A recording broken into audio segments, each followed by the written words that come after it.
भाभी हम जा रहे हैं। ठीक है। सौरभ, सौरभ, इनको क्या हुआ? इतने सारे पैसे। भाभी एक मिनट रुको। तुम भाभी का पर्स।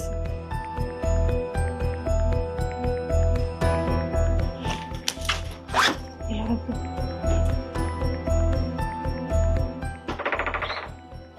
ये देखो तुम्हारे भाई की करतूतें। हमारे लॉकर में से पूरे 2.5 लाख रुपए चुरा के जा रहे हैं ये दोनों। भाभी ये क्या बोल रही हैं आप? भला मैं अपने ही घर से पैसे क्यों चुराऊंगा?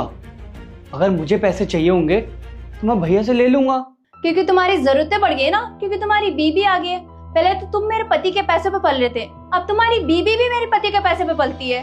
तुम्हें क्या लगा तुम मेरे पति के पैसे चोरी करके चले जाओगे और हमें पता भी नहीं चलेगा? क्या बात कर रही हो तुम? छोटा भाई हो मेरा, नई नई शादी है उसकी, हनीमून पे जा रहा है, तुम उस पर चोरी का इंजाम लगा रही हो। और उसे पैसे चाहिए होंगे, मुझसे मांग सकता है ना, चोरी क्यों करेगा?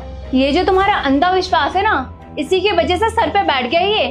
काम वाम तो इससे कुछ होता नहीं है। पता नहीं कौन सी नौकरी कर रहा है ये, जिसकी सैलरी आज तक इसने हाथ में रखी ही नहीं, उल्टा तुमसे पैसे लेके जाता है ये। और अब तो हद ही हो गई। बीबी आई है, हनीमून पे जा रहे हैं और घर से 2.5 लाख रुपए चोरी करके जा रहे हैं। एक बात बता, तेरे भैया ने जो तुझे हनीमून के लिए पैसे दिए वो क्या कम पड़ गए जो चोरी करके जा रहा है घर से?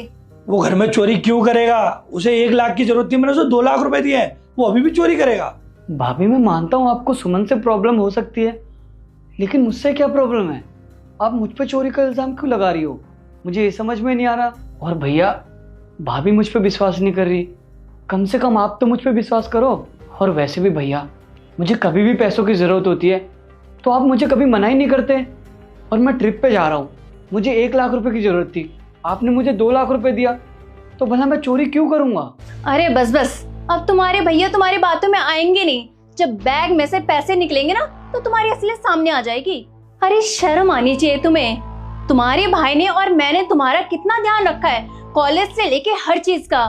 और जब से नौकरी लगी है ना, पता ही नहीं है सैलरी कहाँ से आ रही है कहाँ जा रही है। यही नहीं कि सैलरी एक दिन भाभी के हाथ में पकड़ा दूं।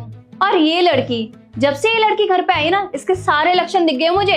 अरे इसके पार्लर के खर्चे ही पूरी नहीं होते, कभी कुछ करवाना है कभी कुछ करवाना है। और हाँ, ये सब करवाने के लिए पैसे तो चोरी करने ही पड़ेंगे ना घर से। मैं बता रही हूँ आपको, ये लोग जो जा रहे हैं ना ट्रिप पे, झूठ बोल रहे हैं। ये ना इंटरनेशनल ट्रिप पे जा रहे हैं और इनके लिए ना इसलिए 2.5 लाख कम पड़ रहे हैं। और इनको थोड़ी ना फर्क पड़ता है, इन लोगों को तो बाहर जाना है और पैसे उड़ाना है। खासकर इस लड़की को, जब से आई है ना बस पैसे उड़ाती जा रही है। देख